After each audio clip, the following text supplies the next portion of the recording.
I am Julian Park, 32 years old, an ordinary data analyst in Seattle. My life is like a straight line, with no sharp turns or sudden drops. I wake up at 6 a.m., brew black coffee and sit in front of the computer screen all day sifting through data and predicting trends for the small tech company I work for. In the evenings, I cook a simple meal, usually chicken salad or pasta, and then read a book or watch a documentary on Netflix. No parties, no adventures, just the stability I'm proud to have built since graduating. I live responsibly, sending money home to my parents every month and calling to check on Grandma Clara regularly. She is the closest person to me, the one who told me stories when I was little and taught me how to listen and be patient. My life is so calm that sometimes I wonder if I'm truly living or merely existing. That weekend, I drove to Tacoma to visit my parents. The familiar I-5 freeway lined with lush green trees on both sides and the faint salty scent of Puget Sound drifting in. I rarely go home, perhaps because of work or deeper down, because conversations with my parents often feel a little forced. My father, Henry Park, is a retired engineer, strict and always planning ahead. My mother, Angela, is a homemaker who tries to keep the peace but sometimes shows clear signs of exhaustion. When I pushed open the door, the aroma of grilled meat and stir-fried vegetables wafted from the kitchen. "You've come to visit us, Julian?" Mom called from the kitchen, her voice warm but slightly hurried. Dad was sitting at the dining table holding the newspaper. He nodded in greeting without looking up. We sat down to eat, and the meal began as usual. White rice, beef stir-fried with onions, tomato salad. I talked about work, the dry numbers I analyze, and they nodded attentively, asking a few polite questions. But then the atmosphere shifted. As we were eating dessert, homemade flan that Mom had made, Dad suddenly set down his spoon and looked at me intently. "Julian, you know, your mother and I have been thinking about taking a trip." His tone was serious, like he was discussing business.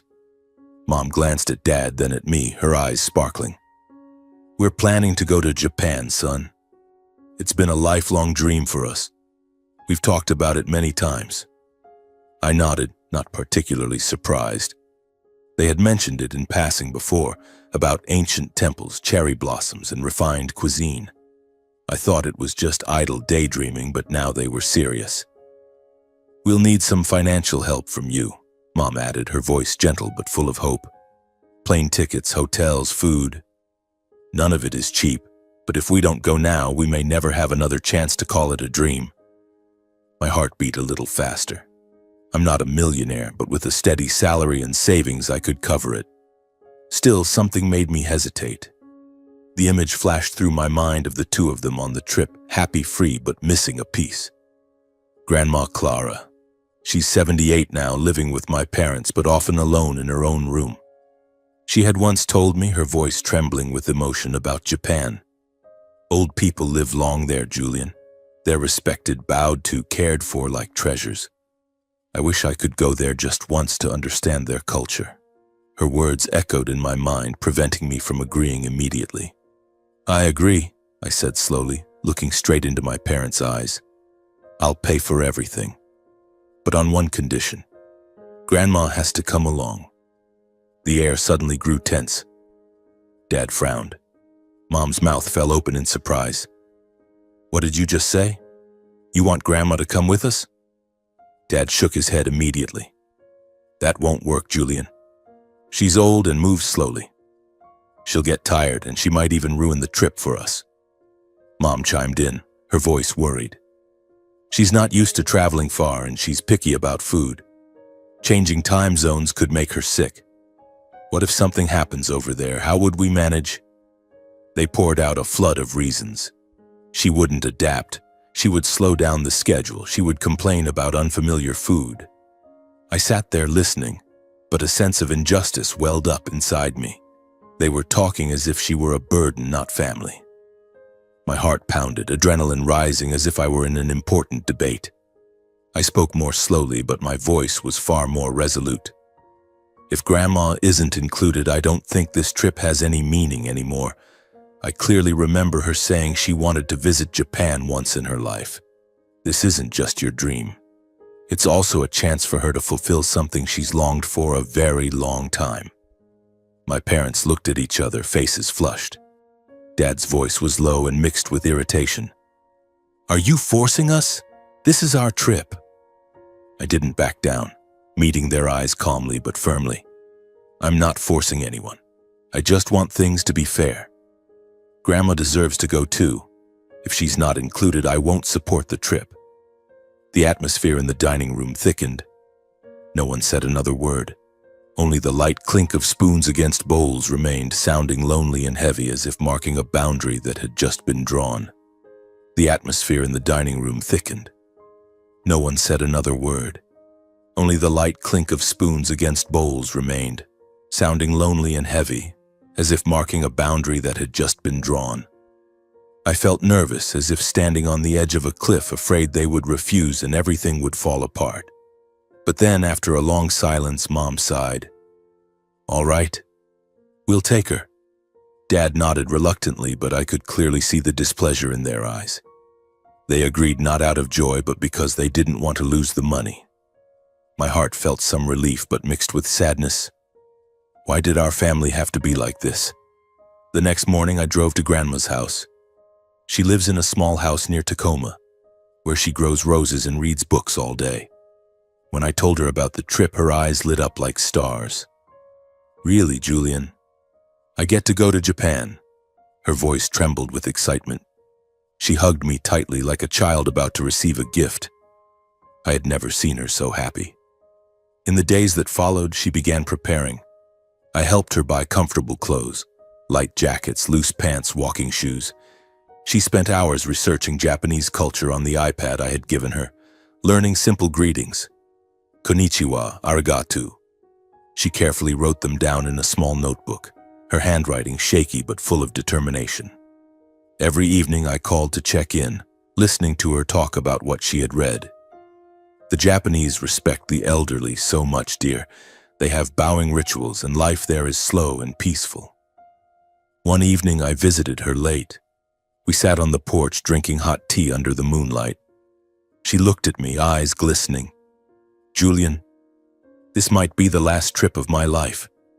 Her words tightened my chest, but her tone wasn't sad. It was full of gratitude. "I'm not afraid of death, dear. I just want to live every moment fully."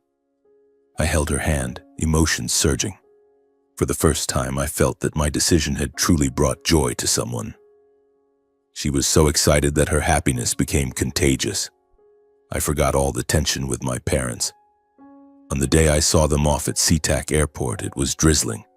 Grandma was the most excited, pulling her small suitcase with a bright smile. "Thank you so much, Julian," she said, hugging me tightly. My parents were different. They forced smiles, but their eyes clearly showed discomfort.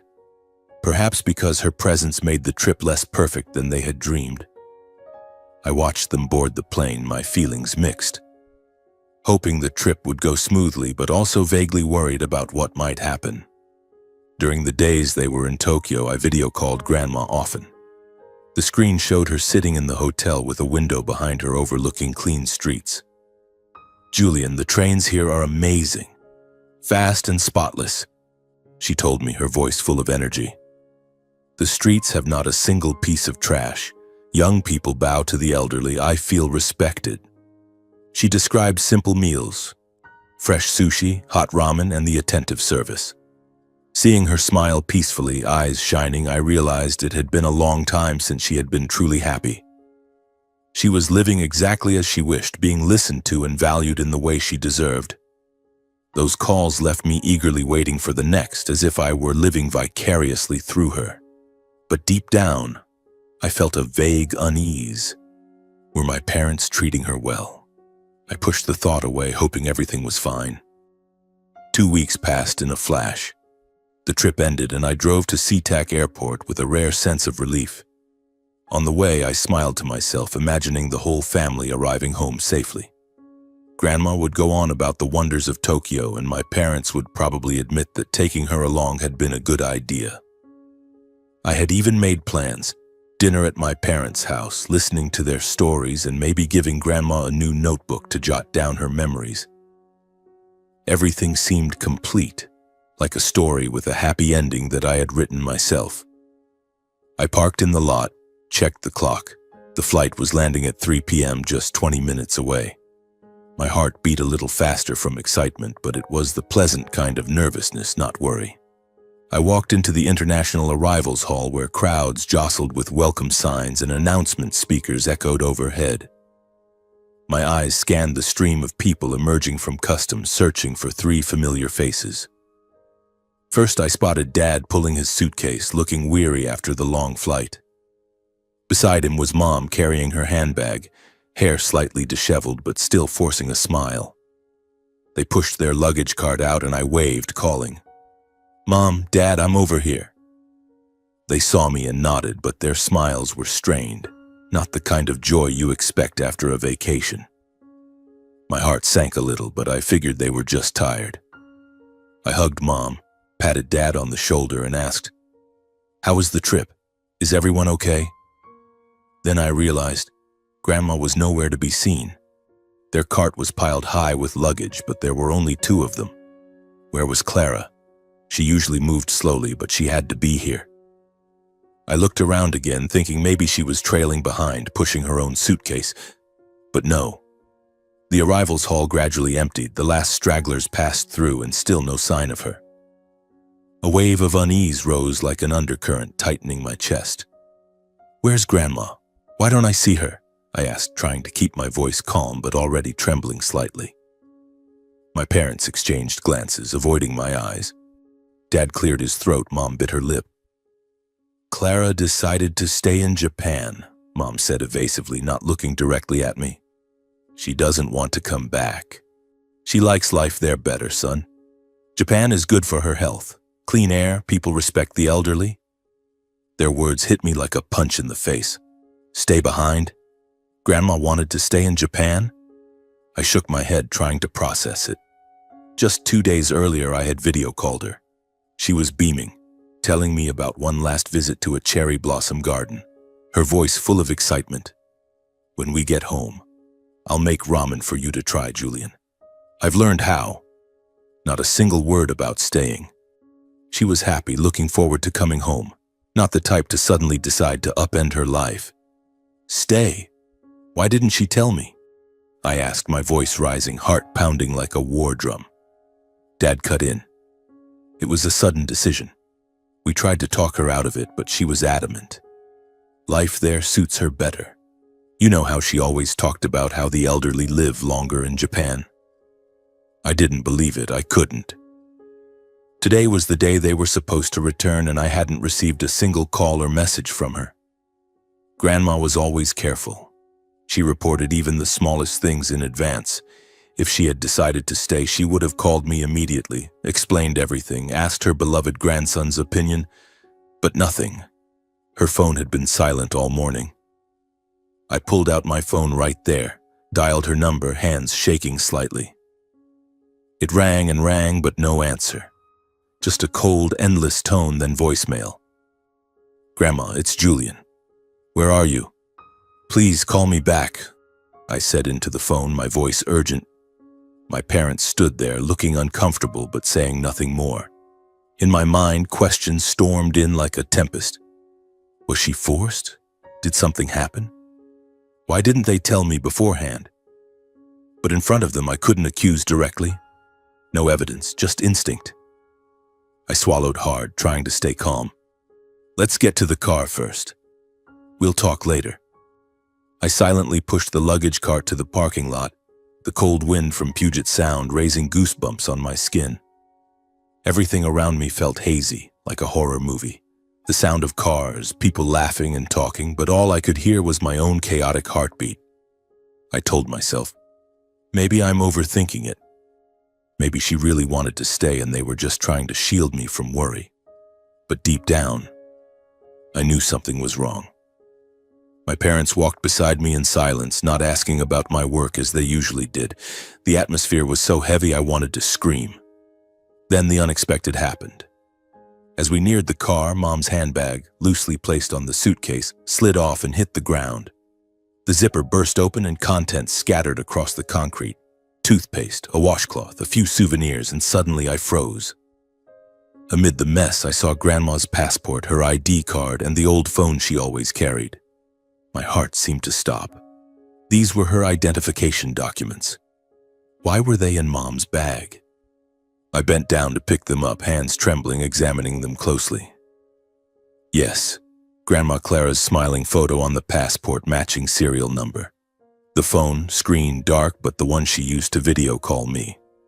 Shock and disbelief crashed over me at once, like a bomb exploding in my head. I whipped around, holding them up in front of my parents.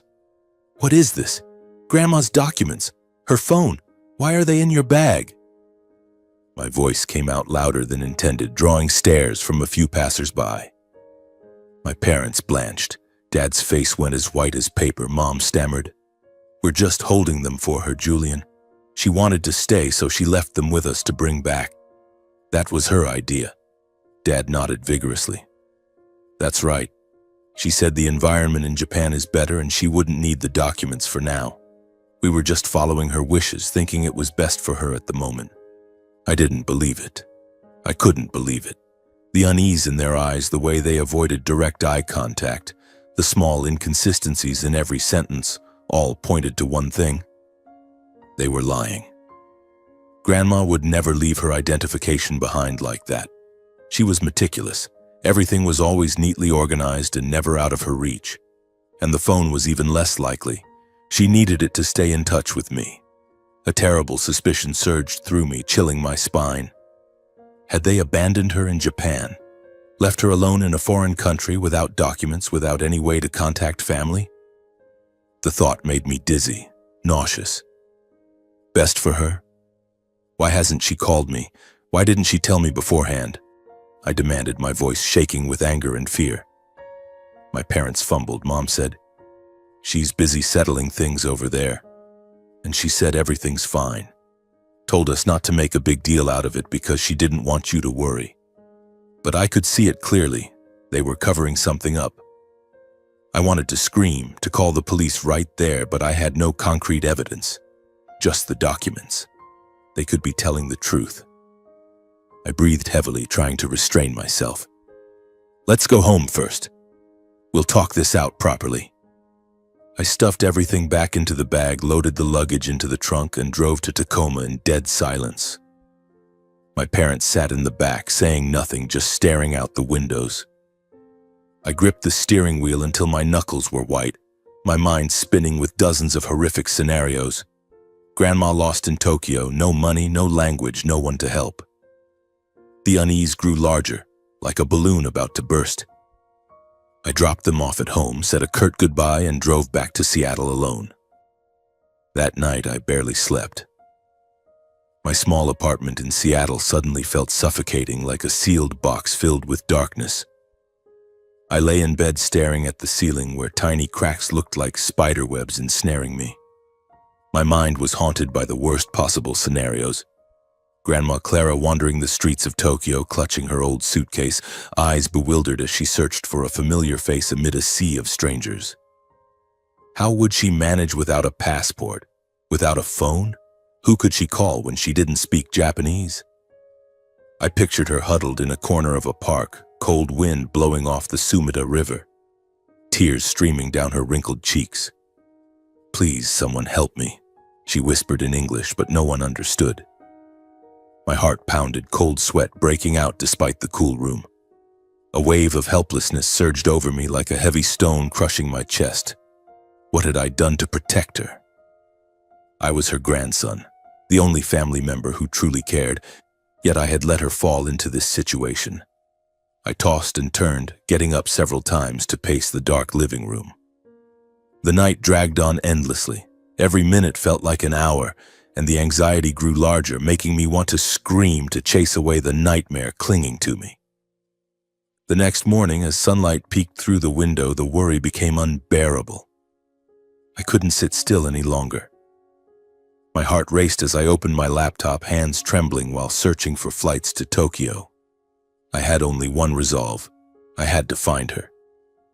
The earliest flight was that afternoon from SeaTac to Narita. I stuffed a few changes of clothes into a backpack, along with my passport and savings.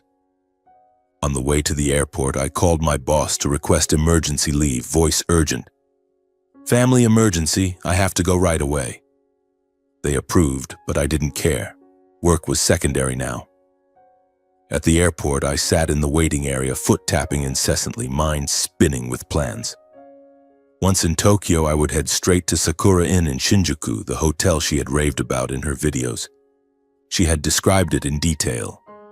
It's a small, cozy hotel with a very kind owner, Julian. That's where I'd go first in Japan. If she wasn't there, I would go to the police, post missing person notices, do everything possible. The nervousness twisted my stomach like a ticking bomb. The plane took off and I gazed out the window at drifting white clouds. But my heart was as dark as a storm. The flight lasted over 10 hours, a waking nightmare. I didn't sleep, just sat there replaying old videos of her.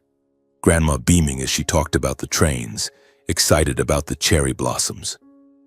It's been so long since I felt this free. Her words echoed, bringing tears to my eyes. I blamed myself. Why didn't I fly with them from the start? Why did I trust my parents? When the plane landed at Narita, Tokyo was already pitch black, with light rain falling.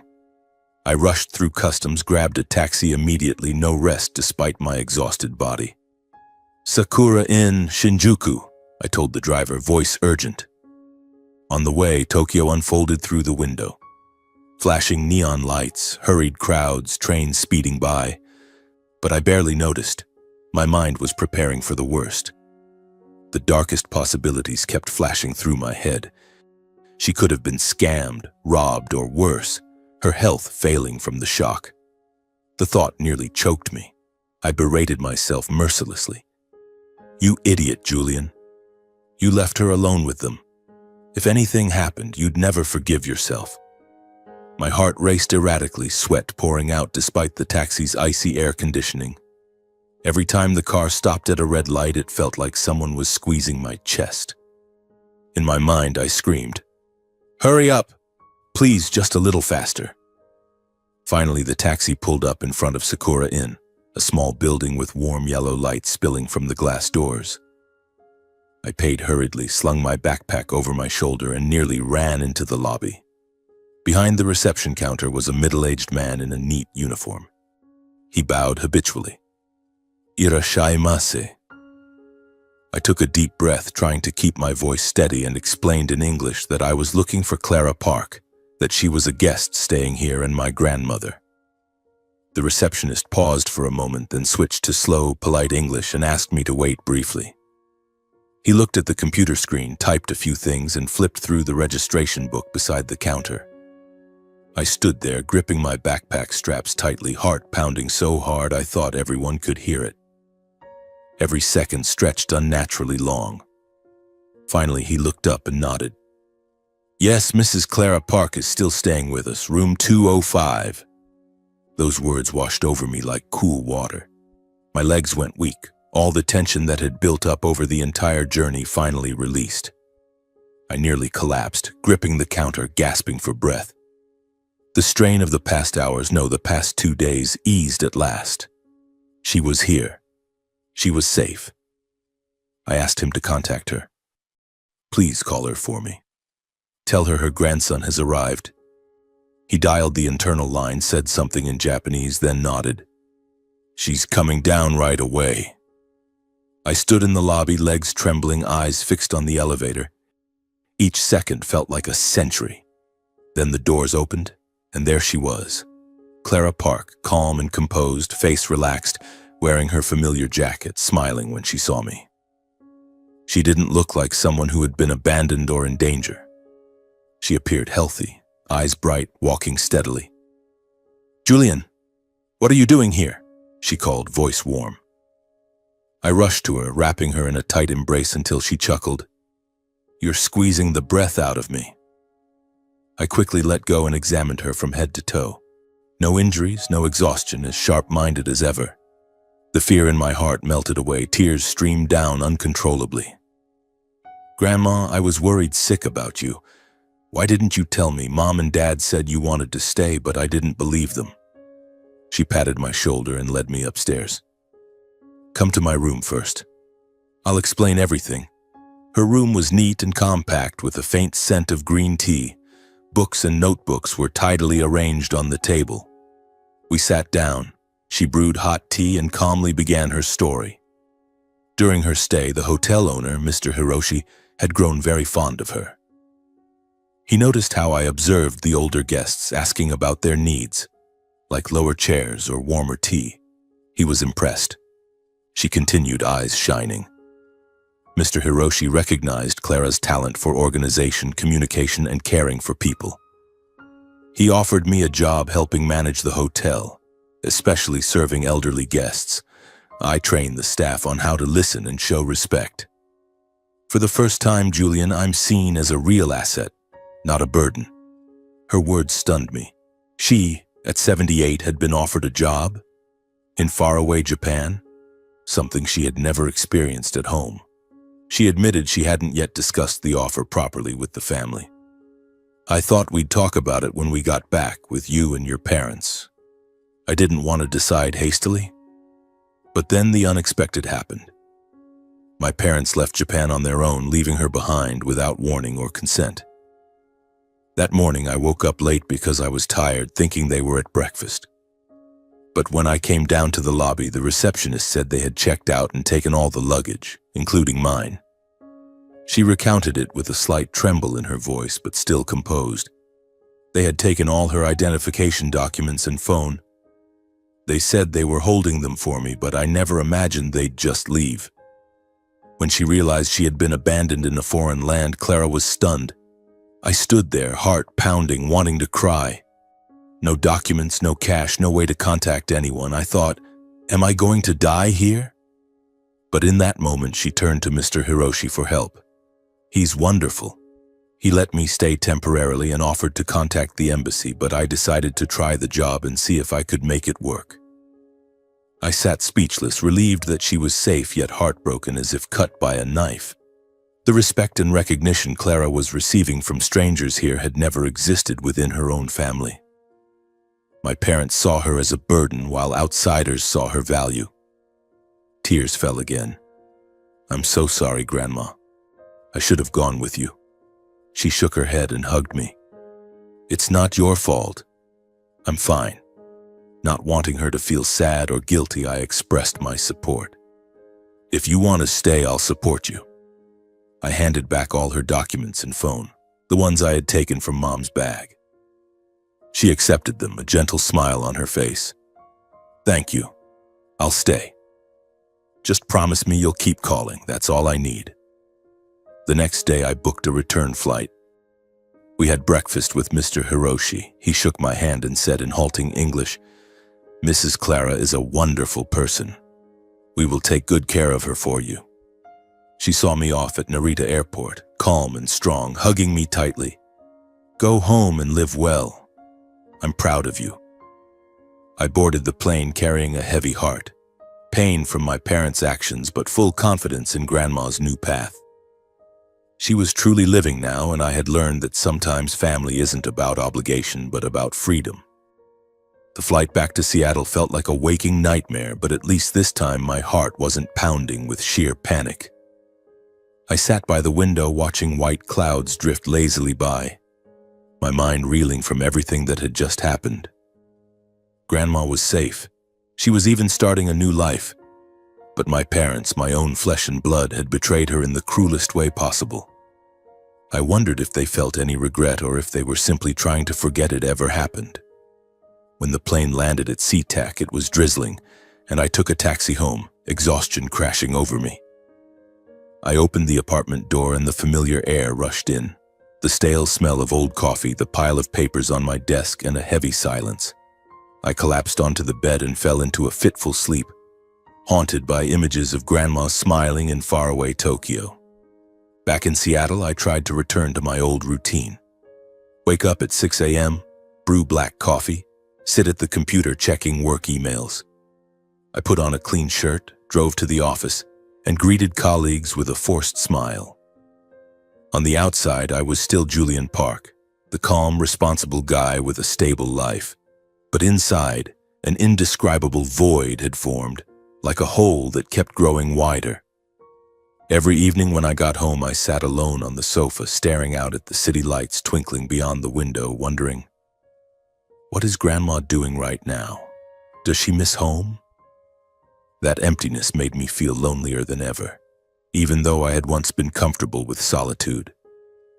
I started calling her weekly, listening to her cheerful voice as she talked about her work at the hotel. Today, I taught the staff how to really listen to elderly guests, dear. They bow to me and call me sensei, teacher. I smiled, but my heart felt heavy. Why did she have to find respect in such a distant place? Calls from my parents grew increasingly rare. Before, they would ring every month asking about work with the underlying hint of needing financial help. But now, the phone stayed silent. I initiated a few times, trying to sound normal. How are you both? Work is still fine for me. They responded vaguely, talking about the weather in Tacoma or new neighbors. But the moment I mentioned Clara, the atmosphere shifted. How's Grandma doing? Have you been in touch? I asked, my heart racing as I waited for their reply. Dad cleared his throat. Oh, she's in Japan. She's probably fine. Anyway, how's your job? Mom jumped in. Don't worry, she can take care of herself. Let's talk about something else. How's your eating going? They changed the subject as if Grandma's existence had become taboo, too uncomfortable to mention. The first time I thought I was imagining it. But the next time, and the time after that, the avoidance was unmistakable. My chest tightened with every call, dreading their reaction. Eventually, I stopped bringing her up, but the lingering pain remained, like an unhealed wound. I continued my data analysis job at the mid-sized tech company, a place I had been for 6 years. The salary was steady, enough to cover rent, eat comfortably, and build decent savings. I sat in front of screens, sifting through customer data and predicting sales trends. Colleagues were friendly. My boss occasionally praised me. Great report, Julian. I felt secure, like my life was on solid ground. But then the tech market began to slow. News spread. Massive layoffs in 2025, driven by AI replacing jobs and economic downturn. Big companies like Amazon and UPS cut thousands of positions. Rumors started circulating in our office. I heard the new project is on hold. Projects were scaled back, budgets tightened. Workload gradually decreased. Instead of overtime, I left early, but the pressure skyrocketed. The boss held more frequent meetings, voice tense. We need to optimize everyone. Underperformers will be reviewed. Internal meetings grew more stressful than ever. I sat in the conference room, clutching a cold cup of coffee, listening as the boss analyzed metrics. Revenue is down 15% this quarter. We have to cut costs. Colleagues exchanged worried glances, everyone silent. For the first time, I felt the instability. My heart raced every time an email from HR arrived, nervously opening it to check for bad news. I started staying late, double-checking data, hoping to hold on. But deep down, I knew the storm was coming. One morning, I arrived early. The atmosphere felt strange. Colleagues whispering, faces pale. The boss called an emergency meeting. The company is restructuring. We have to reduce staff. My name was on the list. Julian, your skills are excellent, but this role is being eliminated. AI can handle it now. The words hit like lightning. I sat frozen, heart pounding, mind spinning. Laid off? My only source of income for years? I packed my things into a cardboard box, hugged it as I walked to the car, tears streaming down without realizing. Driving home, I pulled over and screamed inside the car. Why me? The savings I had built, once enough to support the family, dwindled rapidly.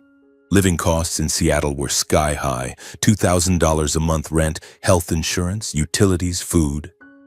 I budgeted every dollar, canceling Netflix, eating more frugally. But it still wasn't enough. Money vanished quickly, my bank account shrank day by day. I fell into unemployment, spending hours each day at the computer just applying for jobs.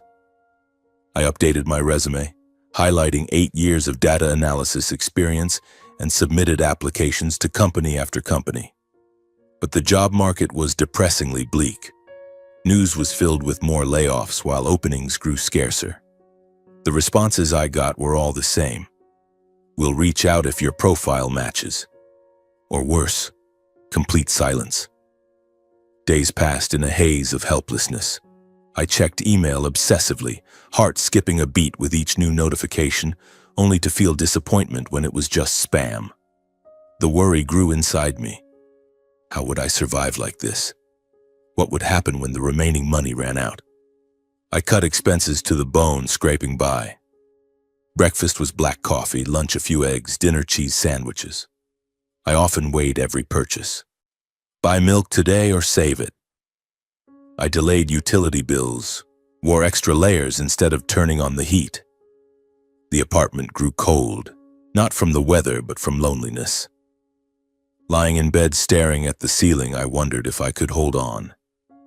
Nervously waiting for an interview call, but the phone only rang with telemarketers. I kept regular contact with Clara, video calling weekly. "How have you been, dear?" she asked, her warm voice coming from Tokyo.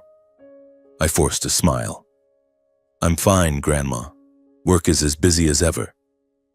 I hid my situation, not wanting her to worry, but with each call my chest tightened. She talked about her successes at the hotel while I sank deeper. In my most desperate moments, I turned to my parents several times, hoping for temporary help. The first time I drove to Tacoma, sat facing them for a long while before daring to speak, trying to sound calm. "Things have been a bit rough with work lately. I just need to get through a short period. Could you help me?" Dad looked at me, paused a few seconds, then replied evenly, "It's not convenient right now, Julian. We have our own expenses." Mom nodded slightly and added lightly but coldly, "You're grown up. You should handle these things yourself." The next time I called, "It would just be a loan. I'll pay it back." They refused outright. "We're not a bank, Julian." Their coldness cut like a knife, unhidden. My heart pounded with anger and pain. Their turning away made me realize that when I no longer had financial value, family ties became frailer than ever. They had asked me for money to travel. Now they turned their backs when I needed them. Driving home, tears blurred my vision, a surge of betrayal overwhelming me. My life gradually reached a deadlock, not just from lack of money or work, but from the feeling of being abandoned. Just like how Clara had once been treated, pushed aside when no longer useful. Only this time I was in that position. I wandered parks, watching people laugh and play, wondering why life was so unfair. Nervously awaiting a glimmer of hope, but met only with disappointment. During long sleepless nights, I lay awake, mind racing. I began to understand that the stability I had trusted only existed while I could still carry others. When I became vulnerable, everything collapsed. I thought about Grandma, about her strength, and wondered if I could rise again. Deadlock enveloped me, but deep inside, a small flame still flickered. I had to keep going somehow. 4 years have passed since I fell into crisis, and my life has become a chain of relentless challenges. I took on any job I could to survive, from roles far outside my expertise to things I never imagined I'd touch. At first, I clung to data analysis, sending resumes to small companies and even accepting freelance gigs at rock-bottom rates. But when opportunities dried up, I had to pivot. I worked as a barista at a local coffee shop, standing for hours behind the counter brewing lattes and cappuccinos for hurried customers, while my mind still spun with old numbers and charts. The smell of coffee clung to my clothes, but at least it helped me pay rent. Then I tried driving a taxi, cruising the drizzly streets of Seattle, ferrying strangers and listening to their stories while burdened with my own worries. Some late nights I'd pull over, staring out at the dark Puget Sound, wondering if this would be my life forever. I even worked as a janitor in an office building, sweeping shiny floors in the dead of night, gripping the broom while my heart pounded from exhaustion and humiliation. Those jobs weren't dreams, but they kept me alive, in the most literal sense. Life didn't improve quickly. Every month I budgeted meticulously. Rent, utilities, basic food. Sometimes I had to sell old belongings like my laptop or the data analysis books I once cherished. But no matter the circumstances, I refused to let myself give up or collapse. I set a principle for myself: keep living with dignity. No stealing, no lying, no begging my parents again. Each morning I looked in the mirror and told myself, today, you'll try. That was how I stayed strong, even when the flame inside felt like a match about to go out. I read books at the public library and learned new skills from free YouTube videos, from basic programming to sales techniques. But the job market remained bleak, and every rejection made my heart race with a mix of anxiety and disappointment. I gradually grew accustomed to solitude. My small rented room in a Seattle suburb became the only place I called home, a cramped space with a single bed, an old desk, and a tiny kitchen. No close friends, no girlfriend. I had lost everything during those years of deadlock. In the evenings, I sat alone listening to rain pattering on the roof, feeling a strange peace. That silence helped me stay sane, preventing despair from swallowing me whole. I video called Grandma Clara regularly, listening to her talk about life in Tokyo. I got promoted, dear. Now I manage the entire elderly guest services department. I smiled, hiding my weariness. That's wonderful, Grandma. I'm so proud. She asked about me, and I always said, I'm doing well, still at the old job. I didn't want her to worry, though each call warmed my heart a little. But after hanging up, the loneliness crashed back, leaving me lying awake wondering if my life had any escape. One ordinary afternoon while I was in my room, an unexpected knock sounded at the door. My heart pounded. Who could it be? I rarely had visitors, maybe the landlord collecting late rent. I got up, walked to the door feeling sluggish, my mind still lingering on today's shift. A long taxi run full of difficult passengers. But when I opened it, I froze. Standing outside was Clara, my grandmother, calm and confident, eyes bright and demeanor far more composed than the image I'd held of her from years ago. She wore a neat jacket, silver hair tied up, a small suitcase beside her. No longer the frail old woman, but a strong one, as if transformed in the land of cherry blossoms. I stammered her name, voice trembling with shock. My heart raced wildly like I was in an unreal dream. Clara smiled at me, a warm smile full of vitality. Julian, my dear grandson. Her voice was as gentle as ever. I rushed forward, wrapping her in an embrace, all the pent-up emotion of years flooding out. It felt both warm and overwhelming, like a dam breaking. I held her tightly, tears streaming uncontrollably, her familiar scent, green tea and chamomile, bringing memories rushing back. You're back. Why didn't you tell me? I've missed you so much, I whispered, voice breaking. She patted my back gently. I wanted to surprise you. Let's go inside and talk. We released each other and I led her in. The cramped space suddenly felt warmer, filled by her presence. I realized it had been so long since I'd felt truly not alone. This cold room now overflowed with real family warmth. We sat on the old sofa. I hurriedly brewed hot tea, hands still shaking from excitement. She glanced around the room, eyes passing over the scattered books and papers, but said nothing judgmental. Let me tell you about my years in Japan, she began, voice steady but proud.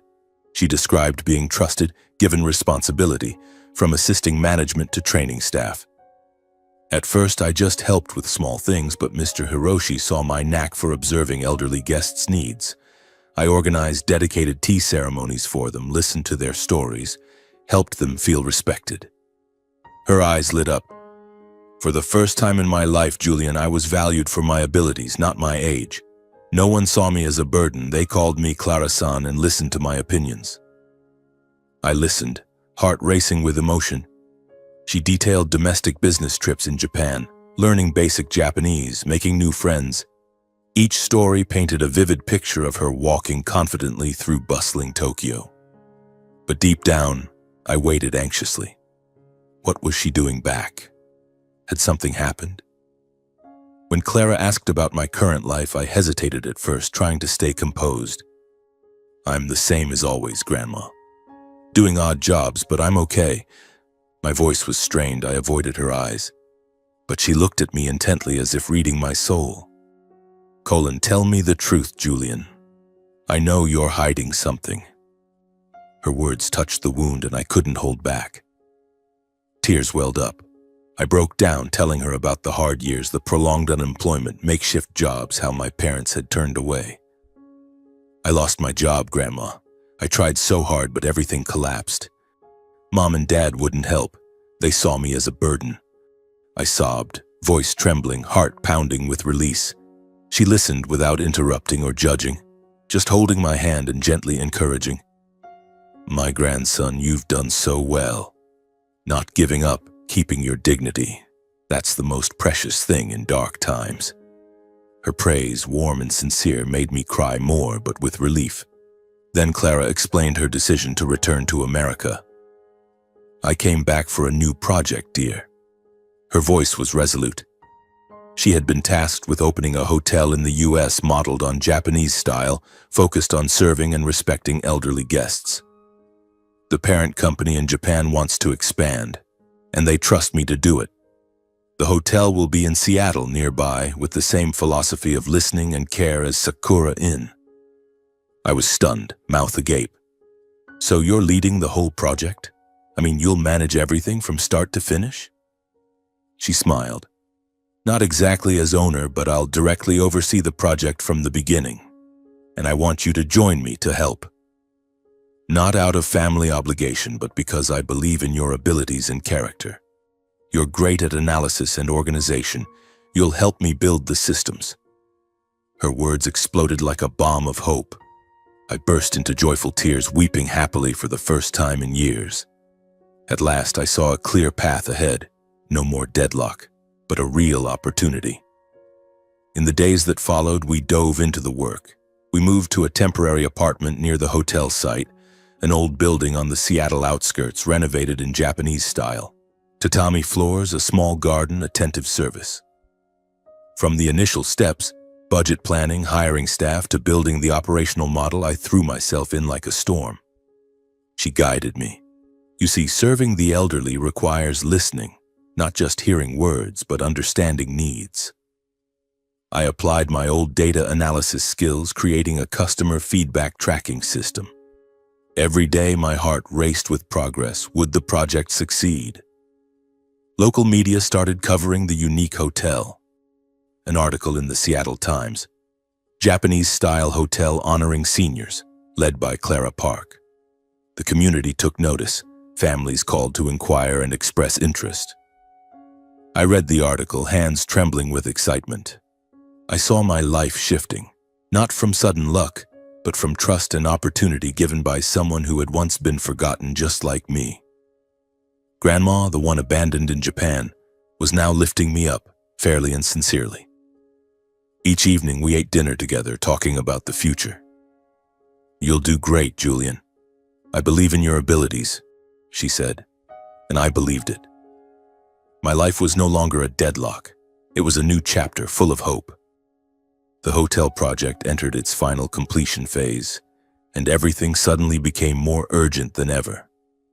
Those weeks were like a whirlwind, sweeping Grandma and me into an unrelenting cycle. We woke at dawn, when Seattle was still shrouded in fog, and rushed to the construction site. An old building on the outskirts now transforming into a Japanese-style hotel. Every small detail was meticulously checked, from installing imported tatami flooring to arranging green tea sets in the lobby. I clearly remember the late-night meetings, sitting around a rough wooden table with blueprints spread out and cold coffee. This lamp needs to be lower so elderly guests can reach it easily, Grandma said, her voice firm yet gentle. My heart pounded every time I checked progress, worrying if the contractors would finish on time or if any errors would arise. Yet that very frantic pace made me feel truly alive, no longer scraping by with temporary jobs, but part of something greater than myself. The opening day finally arrived, etching itself into my heart like a beautiful scar. That morning, Seattle's sky was unusually clear without the typical drizzle. We stood in front of the hotel, now named Sakura Haven, with its gleaming gold-lettered sign, lush small garden, and pebble-paved entrance. Grandma wore a simple kimono, silver hair tied up high, looking like a humble queen. I wore a black suit, hands trembling as I adjusted my tie, heart racing with nerves. "Are you ready?" she asked, eyes sparkling. I nodded, but inside an indescribable feeling surged, pride mixed with deep emotion. We cut the ceremonial ribbon amid applause from staff and the first invited guests. Then people began pouring in. Elderly couples, families bringing grandparents for a stay, even a few local reporters. We stood quietly watching them come and go, exploring the lobby with low seating, the serene tea ceremony room, and staff bowing politely. An elderly man smiled broadly as he was served hot tea. "This place is like a miniature Japan. The staff really respect the elderly." Those words brought tears to my eyes. We had overcome so much together, from sleepless nights planning to tight budgets, to reach this moment. My heart beat fast with joy, but also with a vague fear. Would the hotel succeed? The crowd grew, and I knew this was the true beginning. Local media covered the new hotel model extensively, causing everything to explode faster than we expected. Just days after opening, the Seattle Times ran a major article. Sakura Haven, a hotel honoring seniors with Japanese philosophy. They highlighted how we centered respect and understanding, from personalized services like slow movement assistance to listening sessions. "We don't see elderly people merely as customers, but as guests who need to be heard and valued," the article quoted Grandma. Then local TV stations came to film, interviewing us in the bustling lobby. My heart pounded as the camera pointed at me. "Julian, what do you think of this project?" I answered, voice slightly shaking. "This isn't just a hotel, it's a place where people are cared for like family." The feature spread on social media, quickly drawing community attention. Phones rang nonstop, families inquiring about bookings, senior organizations proposing partnerships, even investors calling. We anxiously tracked likes and shares, a mix of worry and excitement. Was this the peak or just the start? That attention was like a wave, lifting us high but also keeping me alert. We had to maintain quality and avoid disappointment. I officially started my new role, assigned by Grandma to oversee operations and customer experience analysis.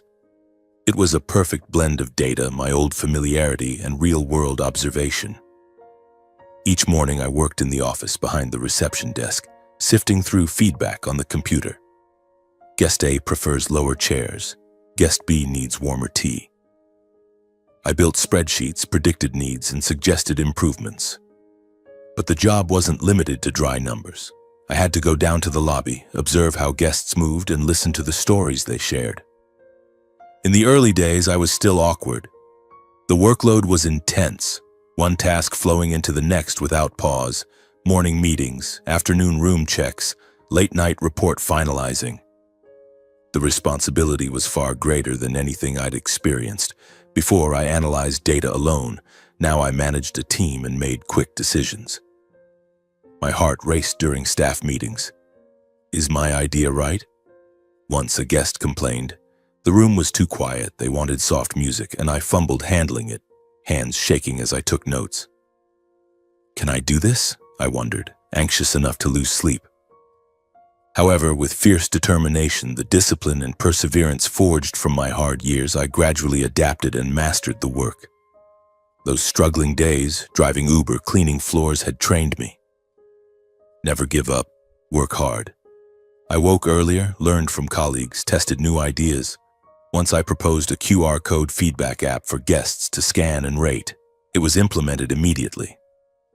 My heart pounded when results showed a 30% increase in feedback. Grandma was always there guiding me step by step, not imposing but letting me learn lessons myself. She gently asked what I should do next if a guest was dissatisfied, then patiently waited for me to think and answer. I experimented, made mistakes, adjusted gradually, and through that process realized initial errors weren't failures but silent teachers helping me grow. From her I learned not just expertise but deeper insights into dealing with people. Listen before speaking. Respect others' opinions even if different. In the afternoons she often took me to the garden, slowly showing how to bow to guests, and reminding me it wasn't mere formality but must come from genuine sincerity. I followed, clumsy and awkward at first, but gradually more confident. That quiet guidance warmed my heart, making me both nervous and aware I was maturing day by day. Over time, I worked more efficiently, earning colleagues' trust, guests' recognition, and a clearer role. Guests sent thank you letters. "Thank you for listening to my story." Once an elderly guest cried upon leaving, "This place makes me feel alive again." Those words moved me, heart racing with pride. I was no longer the unemployed guy. I was operations manager with ideas that were heard. My life gradually stabilized, income rising steadily, from starting salary to performance bonuses. The days of worrying about meals or living costs faded into distant memories, blurring like an old dream. I moved to a larger apartment, shopped more comfortably, even saved money. My mindset changed markedly too, no longer heavy or anxious. Instead, a sense of agency and confidence in my future. Each morning waking up, I looked out the window thinking, today will be good. No longer nervous from fear, but from anticipation. Clara and I often met after work for simple but warm meals. We chose small restaurants near the hotel, ordering hot ramen or vegetable salads, nothing fancy but full of connection. During those meals, we talked about work. "How did you handle a difficult guest today?" she asked, and I shared details, learning from her feedback. We discussed how people treat each other. Respect isn't words but actions, she taught, and the value of slowing down to listen. Life is rushed, but if you don't pause, you'll miss so much, she said, voice warm and steady. Those conversations made my heart beat gently, like finding peace. I gradually realized Clara was not just my grandmother, but a quiet mentor, teaching more through actions and calm than words. She didn't lecture, but lived as an example, patient with staff, listening to guests, always smiling through challenges. From her, I learned that success isn't about standing above others or proving how capable you are, but knowing when to bow down to lift up those once overlooked. She never said it in grand words, but the way she treated me in my weakest moments taught me that lesson. Thanks to her, I understood a person's value lies not in the position they achieve, but in what they choose to do when they have the power to help others stand firm again. Sakura Haven operated with increasing stability, and I witnessed step by step how our project grew over time. At first, guests were sparse. Just a few elderly couples who found us through local articles or families who had heard rumors about our unique service model. But gradually the flow of people increased steadily.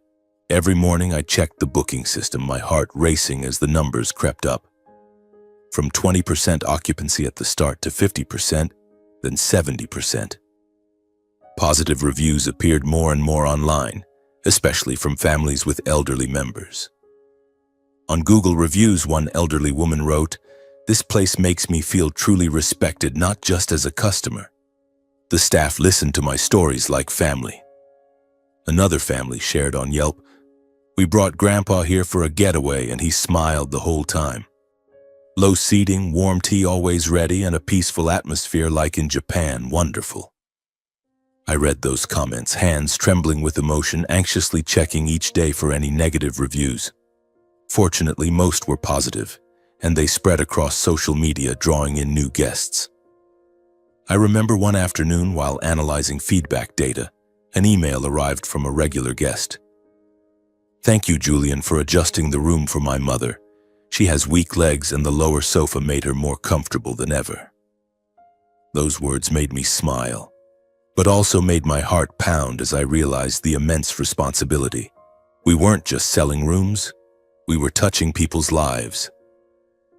I watched the project stand firm on its own values without excessive fanfare, but enough to build reputation and trust in the community. We didn't spend heavily on advertising or hire influencers. We focused on quality.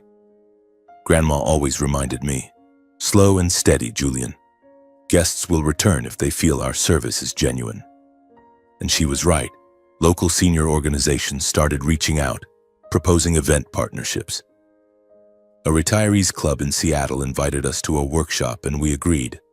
Grandma took the stage, sharing our service philosophy in a calm yet persuasive voice.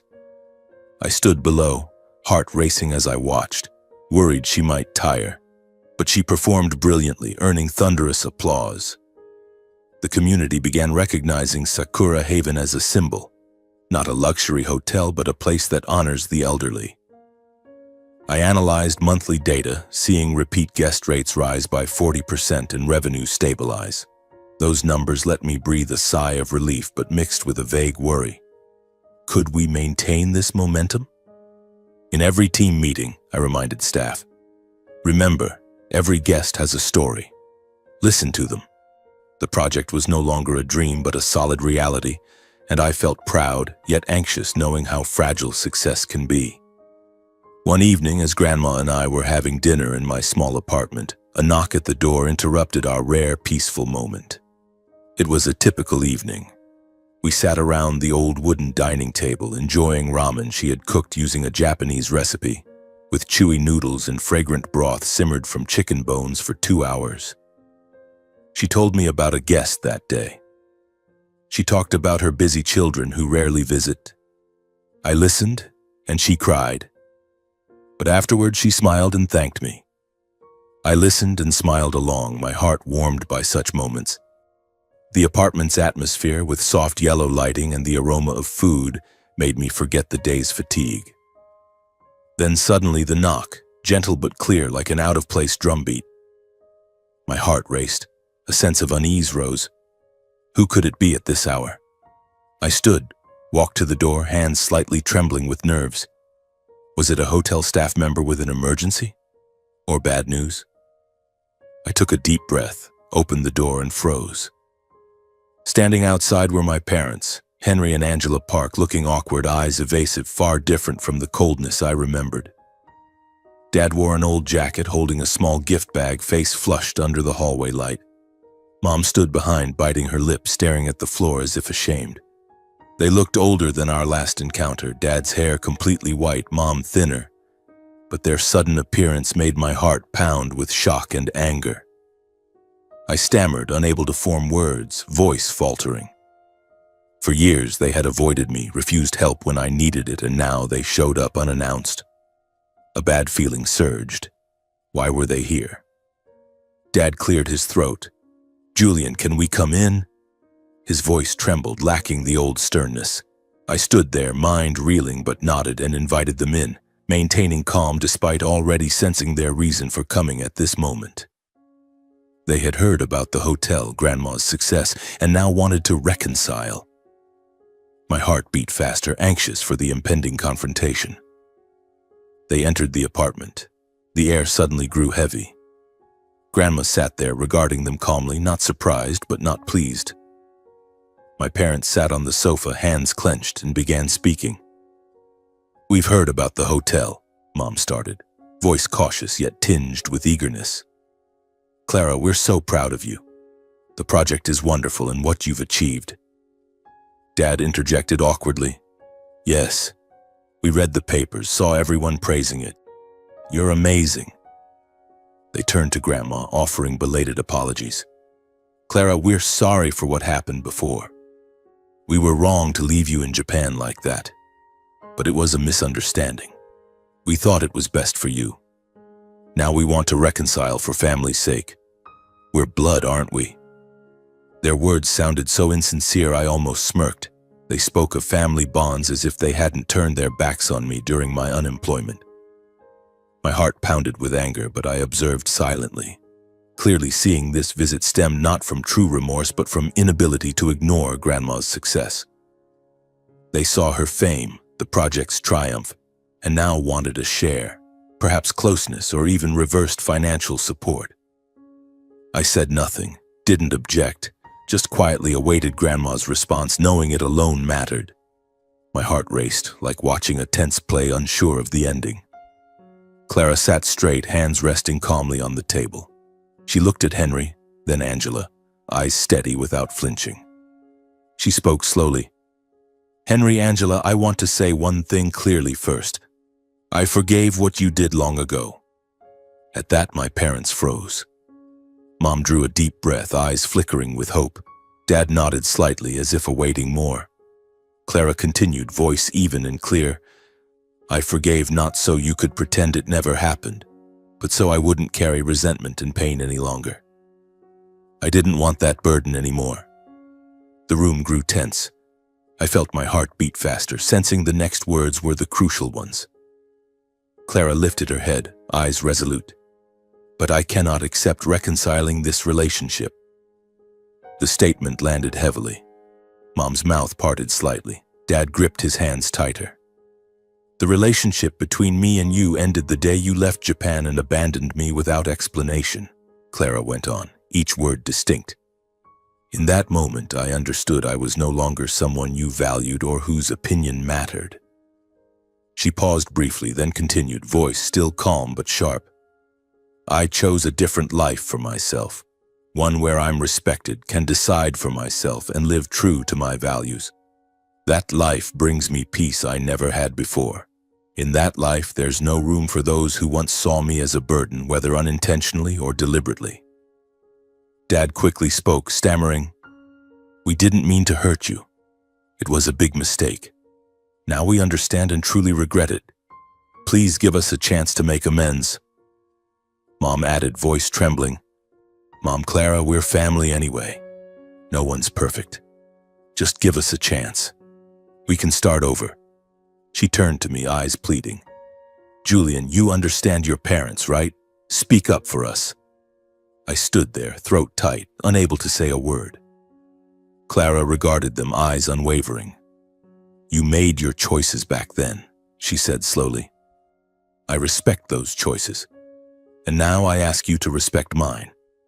I hold no grudge, nor do I want further argument," Clara concluded, voice gentle but firm. "My decision is made." No one spoke further. My parents sat silently for a moment, then slowly stood. Dad's face flushed with shame. Mom bowed her head, avoiding Grandma's gaze. "Stop, Mom, we don't want to hear more. We're leaving," Dad said softly. "If you change your mind, please let us know." The door closed. The room fell silent, as if an old chapter had officially ended with no way back. I hugged Clara, realizing she wasn't just someone who had endured a lifetime, but a strong woman who knew how to set boundaries and protect her own value. She hugged me tightly, whispering, "Don't be sad, my Julian, I'm fine, and I only wish you always live kindly, never letting anyone make you forget your own worth." Tears streamed down my face, but from pride. She had taught me the lesson of true strength. My heart raced with emotion, and I knew from now on my family was her, the one who truly understood the value of love. After that meeting, life for Grandma and me continued in peaceful stability, with no further appearances or interference from my parents.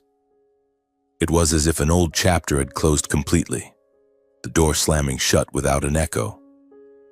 In the following days, I still checked my phone out of habit, heart racing to see if they might call again or try to persuade us one more time. But no, the phone stayed silent, only messages from hotel staff or video calls from Grandma. I drove home each evening, gazing at Seattle's twinkling streets, feeling a mix of relief and slight emptiness. No more evasive calls, no more avoidance when mentioning Grandma. Just the peace we had built ourselves. Grandma seemed unbothered, continuing her work with a serene smile as if the incident were merely a passing breeze. I asked her once, voice hesitant, "Do you regret refusing them?" She shook her head, eyes distant. "No, Julian. I chose to live for myself, and now I'm truly happy." Her words made me reflect deeply, heart racing as I realized that sometimes forgiveness doesn't mean reopening the door. Work at the hotel settled into a steady rhythm, and I poured myself fully into the project and the new life Grandma and I were building together. Each morning I arrived at the office early, sitting at the screen analyzing guest feedback data. the rising numbers and warm comments making my heart pound with excitement. We expanded services, adding tea ceremony classes for elderly guests, organizing group sharing sessions for them to recount memories. Grandma oversaw the big picture while I handled operations, from booking schedules to staff training. Team meetings became routine with hot coffee and sprawling plans. Once we faced a minor issue, a group complaining about street noise, and I dove in to resolve it, anxiously calling contractors for soundproof glass. Results came faster than expected. Positive feedback rolled in, and I breathed a sigh of relief, realizing this project wasn't just a job but something far more meaningful. The new life made me feel in control, no longer living in daily dread as before.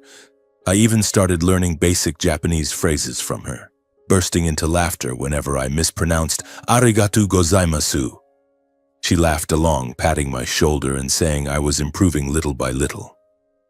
Those simple moments warmed my heart. Still deep inside, a vague unease lingered, as if the past could return any time. I pushed it aside, telling myself to focus on the present we were creating. One day at work, while I was in the office behind reception reviewing weekly revenue reports, my phone suddenly rang. My heart raced. An unknown number, but with the familiar Tacoma area code. I hesitated, then answered. On the other end was Mom's voice, Angela, trembling, completely different from our last encounter. "Julian, your dad collapsed at home. We've taken him to emergency." Her words stunned me like an unexpected punch to the chest. My heart pounded, my mind spun with thoughts. Dad collapsed? I tried to stay calm, asking rapidly, "How is he now? Which hospital?" Mom sobbed. "Tacoma General. Doctors are examining him. Can you come?" I glanced at the clock, 2 hours until end of shift, but didn't hesitate. "I'll be right there. Stay strong, Mom."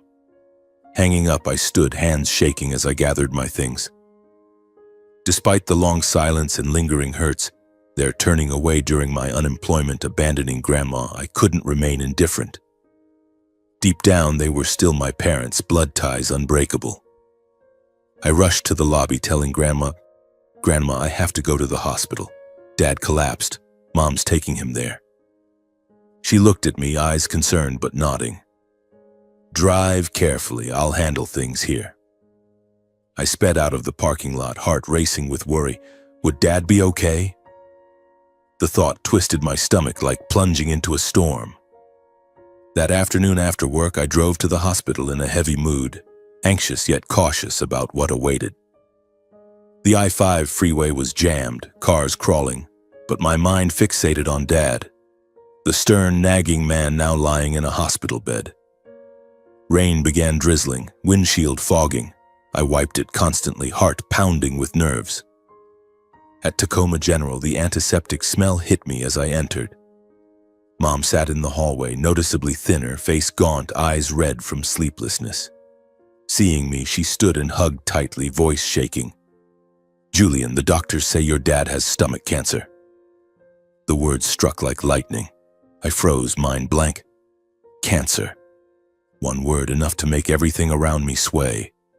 The disease had progressed silently. Treatment would be long and costly, both financially and emotionally. Mom explained. He often had stomach pain but hid it, thinking it was just ordinary issues. Today he fainted and I found out. I sat down, mind reeling, trying to process.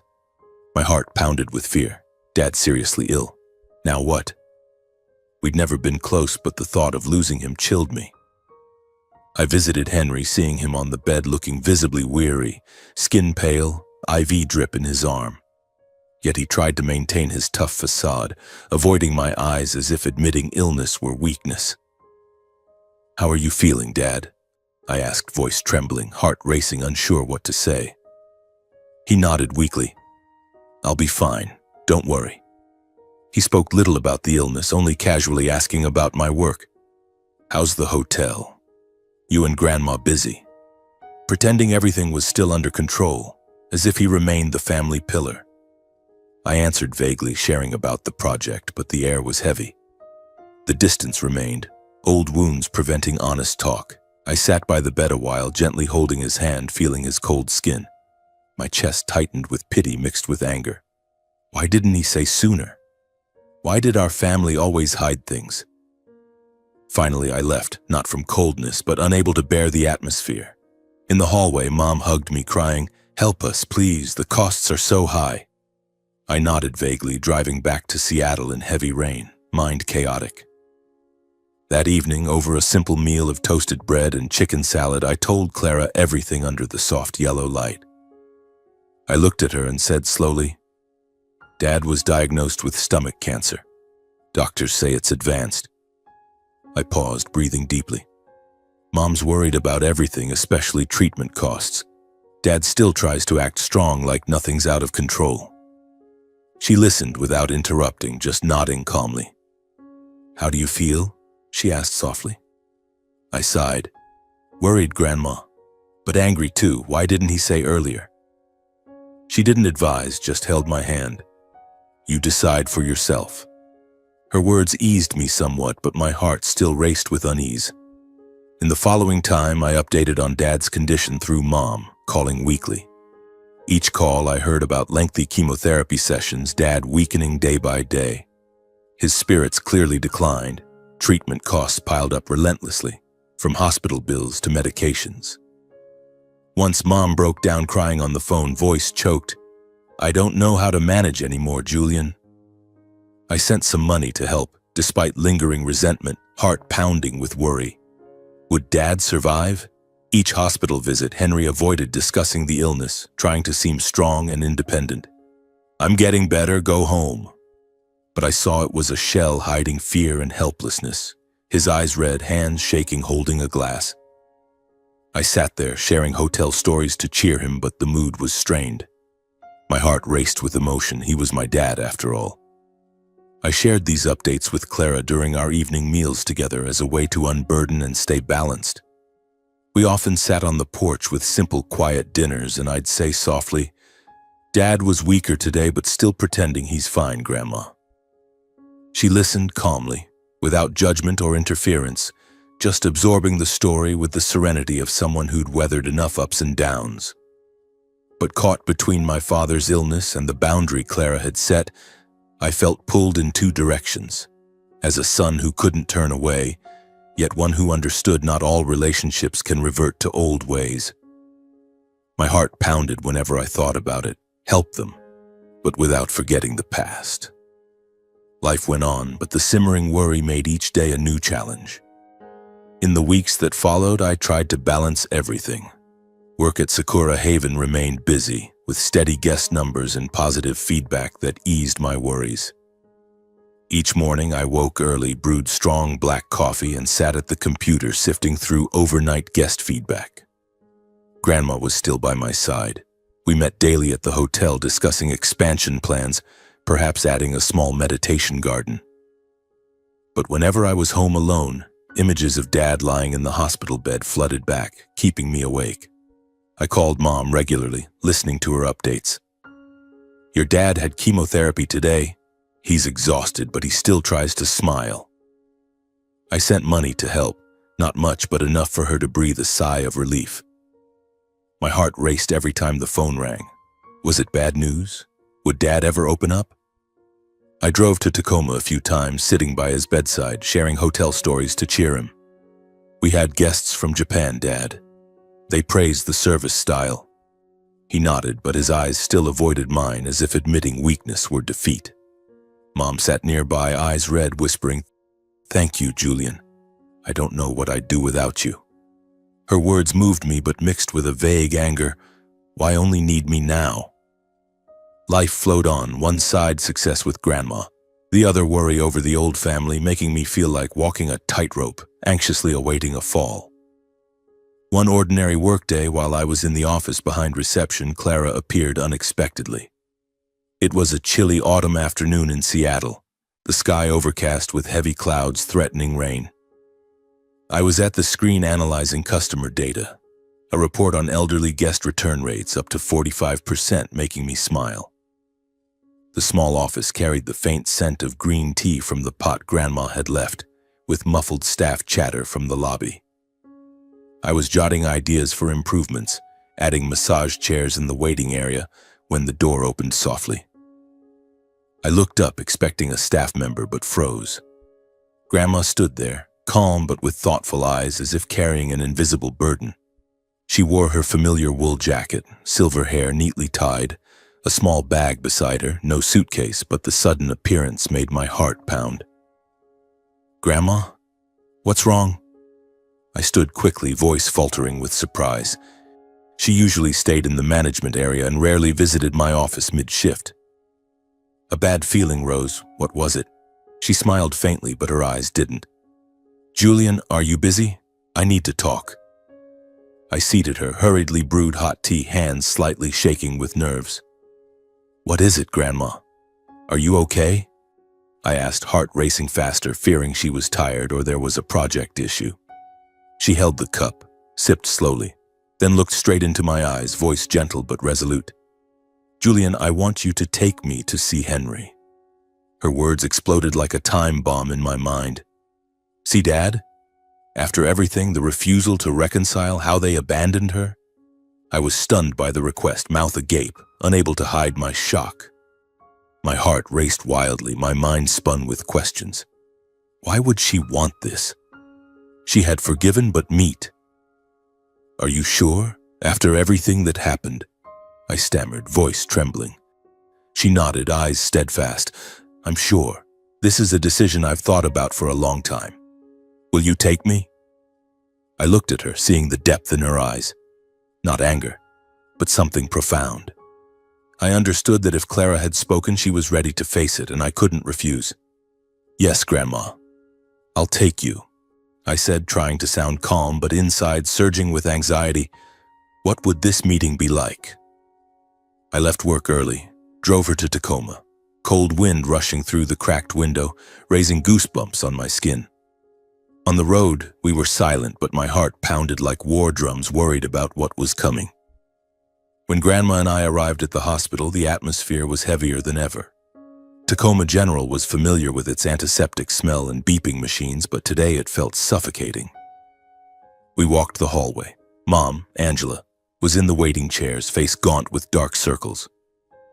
Seeing us, she looked uneasy and awkward, both glad and anxious, unsure whether to welcome or avoid. She stood quickly, eyes wide. "Mom's here too?"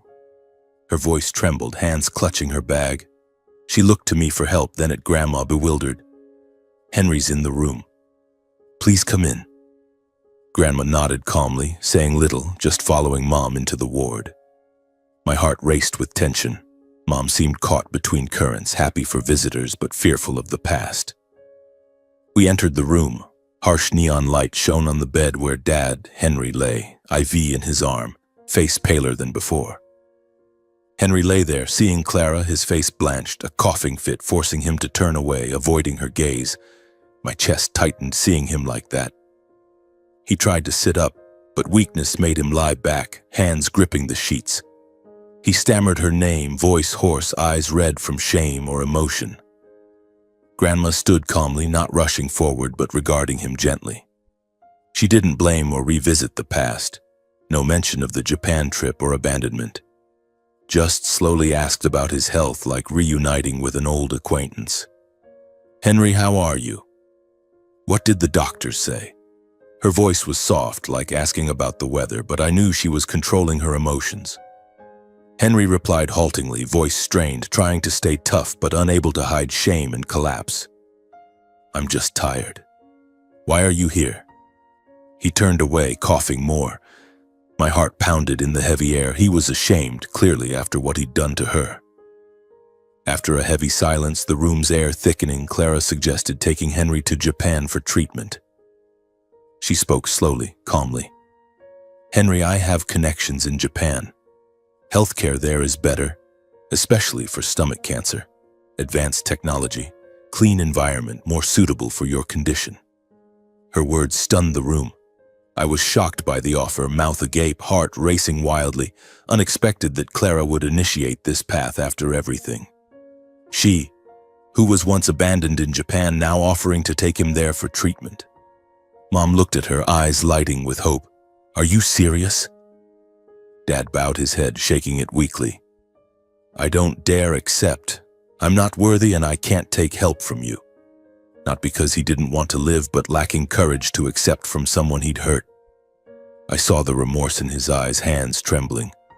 Mom and I urged him, voices urgent with anxiety. This was a chance not to miss. Listen to Grandma, Dad. Japan has excellent doctors, better environment. I'll handle the paperwork, I said, heart racing, fearing refusal. Mom added, tears streaming. Henry, think of yourself for once, and of us.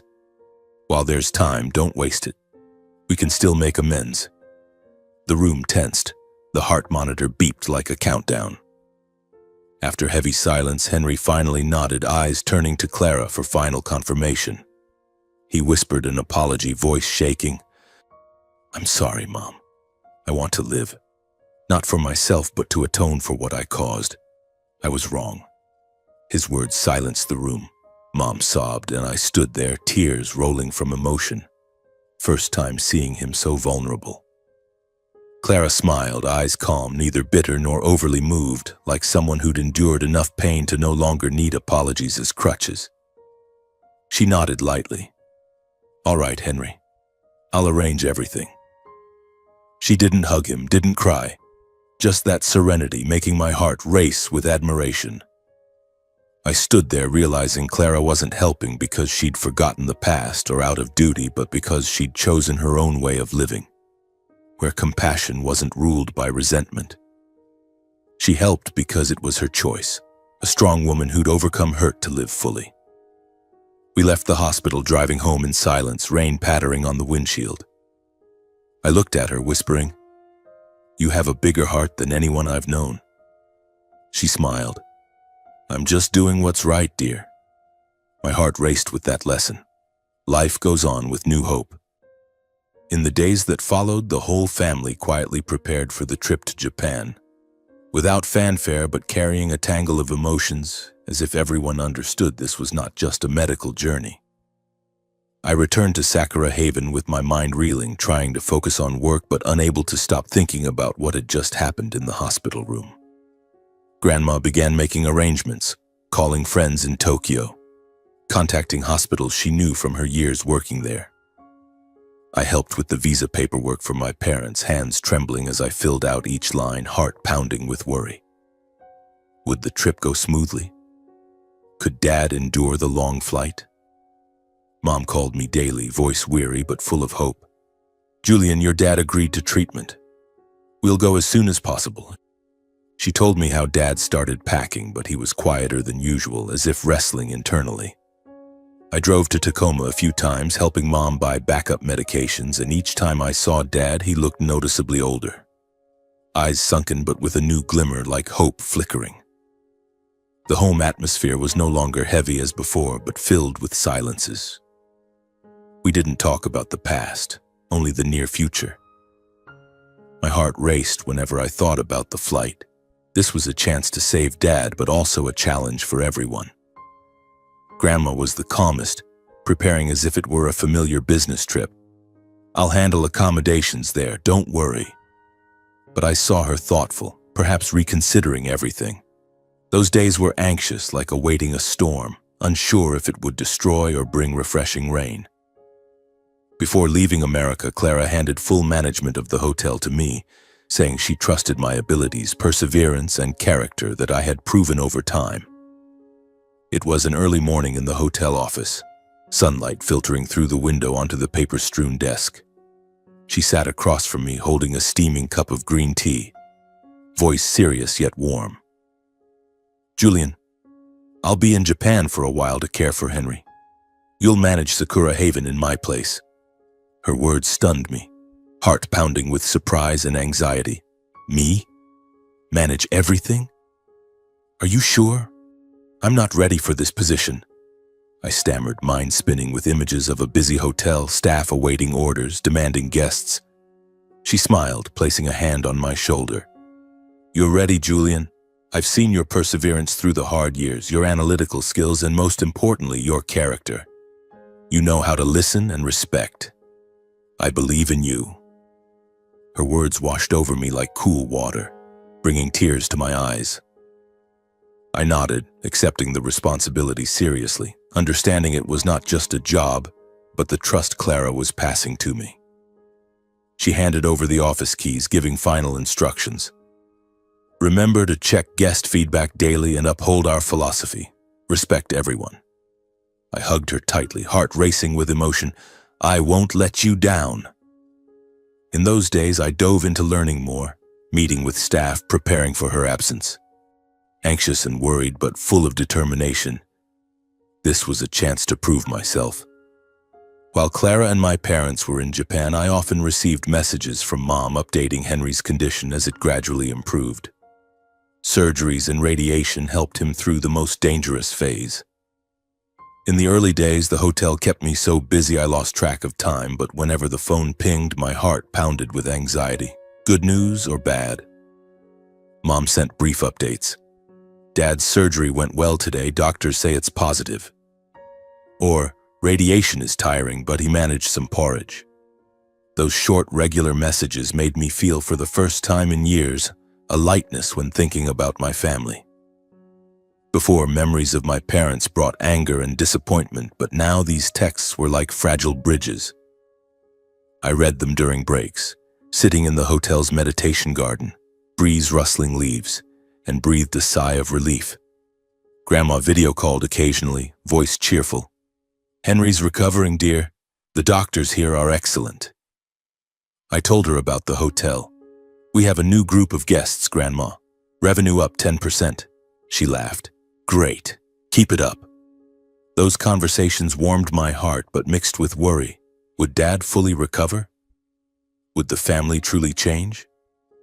Life in Seattle continued, but with new hope glimmering. Those messages accumulated, and one day Mom sent, Dad's been discharged. The day Henry grew stronger and was released, he broke down sobbing, apologizing and thanking Clara, as if for the first time allowing himself vulnerability before others. Grandma recounted it in detail via video. He cried, Julian. Said sorry to me, to you, to everyone. I just hugged him, didn't say much. I pictured the scene. Dad, the rigid man, crying like a child in a modern Tokyo hospital with Grandma standing calmly beside him. My chest tightened with emotion. First time seeing him vulnerable, hoping he'd changed. In one phone conversation, Clara told me she was letting my parents stay with her temporarily so Henry could fully recover before any further plans. A year passed and everything gradually stabilized. Sakura Haven thrived with steady revenue and staff like family. I managed well, expanding services, and my personal life grew peaceful. New friends, even a few dates. But I missed Grandma and the family. I decided to fly to Japan unannounced, treating it as a special vacation after the long stretch. It was an impulsive morning. I booked online, packed a backpack, requested leave. I need a break. On the plane, my heart pounded with excitement. What would this surprise be like? Landing at Narita, familiar air rushed in. I took a taxi to the address Grandma had sent, a small house on Tokyo's outskirts with a cherry blossom garden. I arrived at Clara's house by the address, stepped into the yard and froze gazing through the familiar kitchen window. The modest home with curved tiled roof and stone-paved yard. I approached quietly, peering in, and froze. Inside, Angela and Clara were busily cooking, Mom laughing at something with Grandma, hands holding vegetables. Henry sat reading the newspaper, calm and much healthier. Silver hair but rosy cheeks, no longer pale. My heart raced wildly with shock. They lived together and looked truly happy. As I opened the door and stepped in, all three froze for a brief moment as if no one believed their eyes. Then everything burst open. Mom let out a choked cry, Dad stood slowly but eyes brightening, and Grandma hurried toward me. We embraced tightly after the long separation that had felt eternal, enough for me to fully feel the family warmth I'd once lost and now regained. I decided to stay a few days, treating it as rare downtime without schedules or heavy responsibilities. We strolled Tokyo streets, ate street ramen, visited temples. In those days, I quietly observed how my parents treated Clara, seeing respect and restraint replace old, controlling and indifferent habits. Dad asked her opinion before deciding. Mom helped cook with smiles. For the first time, I truly felt what a real family was like. Not a perfect one without mistakes, but people who'd learned to listen, pause when needed, and respect necessary boundaries. In that moment, I understood connection doesn't come from clinging or enduring, but from each person choosing to change for what matters most. One afternoon, as Grandma and I sat talking on the porch, I recalled everything I'd been through, from false stability, the fall, to rising thanks to the trust of someone once overlooked. I told her, "Grandma, I remember the day you were abandoned. I was terrified." She smiled. "And now everything's different." I drew the lesson that blood ties don't mean the right to control others' lives, and forgiveness isn't returning to the starting point. I understood that sometimes, for a family to truly exist, each person must take responsibility for their choices and respect others' boundaries. The story closes as I envision a future unbound by old wounds where everyone has the right to choose their own way of living. I realized love isn't clinging or blind sacrifice, but only meaningful when paired with respect, understanding, and freedom to choose. And from that, a new family, peaceful and more mature, had formed.